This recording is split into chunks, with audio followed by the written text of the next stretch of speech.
जय माँ विजयासन गुरु जी। जी, जय माँ विजयसेन। जी गुरु जी, हमारे मन में एक क्वेश्चन है जो कि हमारे पास काफ़ी टाइम से है, तो हम सोचे कि आपके चैनल के माध्यम से जब से हम जुड़े हैं, तो हम सोचे जब भी आपसे मिलना होगा तो हम इस क्वेश्चन का जो है उत्तर आपसे लेंगे। हुँ, जी हुँ। गुरु जी, ऐसा होता है कि एक साधक जो भी तप करता है, जो भी वो मतलब साधना करता है, हुँ। उससे जो भी ऊर्जा उसे प्राप्त होती है, हुँ, हुँ। उस ऊर्जा से अगर वो कहीं कहीं पर जा रहा है और किसी से तिलक लगवा रहा है, तो हुँ। क्या उसकी जो ऊर्जा है उस व्यक्ति में चली जाती है जो उसे तिलक लगाता है, उस माध्यम से वो ऊर्जा को अवशोषित कर सकता है?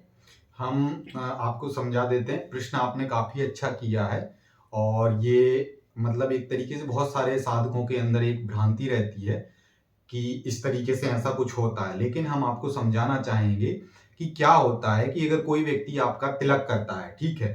तो आपके पास कोई शक्ति की सिद्धि है, ठीक है हुँ। ना? और वो जी गुरु जी। आपका कोई अन्य व्यक्ति तिलक कर रहा है, जी ठीक है? गुरु जी। तो अगर जब जाकर के आपकी सिद्धि शोषित हो सकती है, जब वो व्यक्ति आपसे बड़े लेवल की कोई सिद्धि कर रखे हो, ठीक है ना? जी गुरु तब जी। जाकर के आपकी सिद्धि को वो शोषित कर सकता है। शोषित कई तरीके से होते हैं, लेकिन इसमें हम कुछ बताएँगे आपको। एक तो नज़र से नज़र मिलाने पे शक्ति शोषित होती है। कई बार आपके त्रिनेत्र वाले स्थान पे अगर कोई व्यक्ति अंगूठा लगा दे तब भी शोषित कर सकता है वो, जी गुरु जी। लेकिन वो जानकार होना चाहिए। अगर वो जानकार नहीं है तब वो आपकी शक्ति या मंत्र सिद्धि को या फिर आपकी ऊर्जा को, आपके जाप को इस तरीके से नहीं खींच सकता है, ना ही चोरी कर सकता है। अगर वो जानकार है तब तो वो 100% आपकी नज़रों से नज़र मिला करके आपकी ऊर्जा को खींच सकता है, शोषित कर सकता है। दूसरा, आपके त्रिनेत्र वाले स्थान पे अंगूठा तिलक के माध्यम से वो आपकी ऊर्जा को शोषित कर सकता है। कई बार स्वप्न के माध्यम से शोषित कर सकता है। इसी अलग-अलग तरीके के माध्यम से जो तांत्रिक लोग होते हैं या जो जानकार लोग होते हैं वो शोषित कर लेते हैं ऊर्जा को। लेकिन एक साधारण मनुष्य इस तरीके से आपकी ऊर्जा को शोषित नहीं कर सकता है।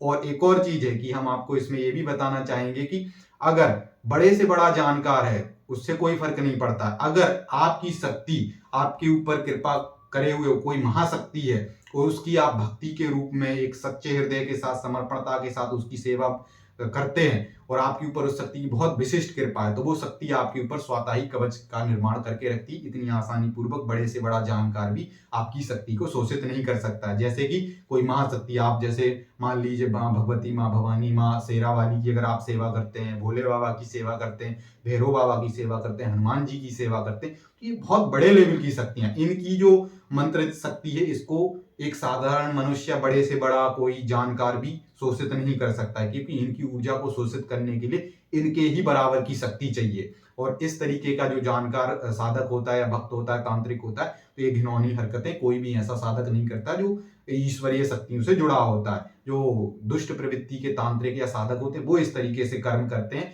और वो उन्हीं साधकों की ऊर्जा चुरा पाते हैं जो उनके लेवल के होते हैं, गंदे साधक, है ना?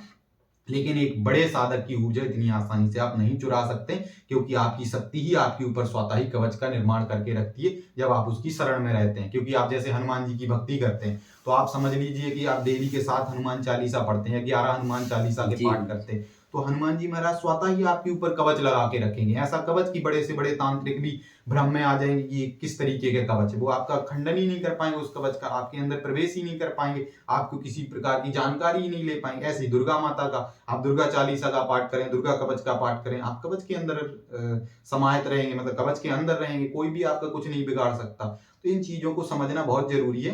लेकिन ऐसे बहुत सारे साधकों के अंदर ऐसा प्रश्न रहता है जो कि आपने किया था कि गुरुजी कोई भी साधक इस तरीके से हमारी ऊर्जा को चुरा सकता है, शोषित कर सकता है, मंत्र जाप कर सकता है। तो प्रश्न आपने अच्छा किया और इसमें हमने आपको जो समझाया, तो क्या आपको समझ में आया? जी गुरुजी, आपने बहुत ही अच्छे ढंग से हमें समझाने का प्रयास किया और गुरुजी हमारा जो भी डाउट था वो क्लियर हो गया। जी, तो जी। गुरुजी, हमारा जो भी प्रश्न था उसका आपने बहुत ही सटीक ढंग से आपने उत्तर दिया और जो भी हमारा जो प्रश्न था उसका हमें सटीक ढंग से हमें उत्तर मिल चुका है। जी, जी, जी बिल्कुल। गुरुजी, जय माता दी जैसे। जय माँ विजय सिंह, खुश रहिए।